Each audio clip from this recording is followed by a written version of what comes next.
एवढंच वाटण असल्यामुळे ना मोठ्या मिक्सरच्या भांड्यात बारीकच होत नव्हतं. शेवटी जेवढं झालंय बारीक तेवढं चाळणीने चाळून घेतलं. आता इथे बडीशेप आणि धने भाजून बारीक करून घेतलेले.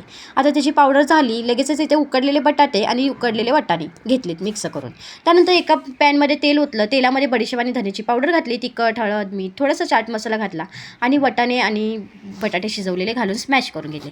बॅटर तर तयार झालं. आता इथे मी समोसे बनवते. त्यासाठी मैद्याचं पीठ आधीच मळून घेतलेलं. आता जसं आपल्याला पाहिजे तसं समोसेला आकार द्यायचा. असं मी व्हिडिओतच बघितलेलं आहे का, आणि तसाच आकार मी इथे समोसेला दिला. आता एवढे काही खास समोसे मला जमत नाहीत, पण जसे जमतात तसे बनवते. बाहेरचं खाण्यापेक्षा घरी बनवून खाल्लेलं नेहमीच चांगलं ना, बरोबर ना. मग लगेचच आता काय केलं, हे फ्रीजमध्ये थोडा वेळ ठेवलं. असं ऐकलंय की फ्रीजमध्ये थोडा वेळ समोसे ठेवले ना, वरचं कवच कुरकुरीत होतं. मग लगेच अर्धा तास फ्रीजमध्ये समोसे ठेवले आणि त्यानंतर काढून घेतले आणि गरम गरम तेलात तळून घेतले.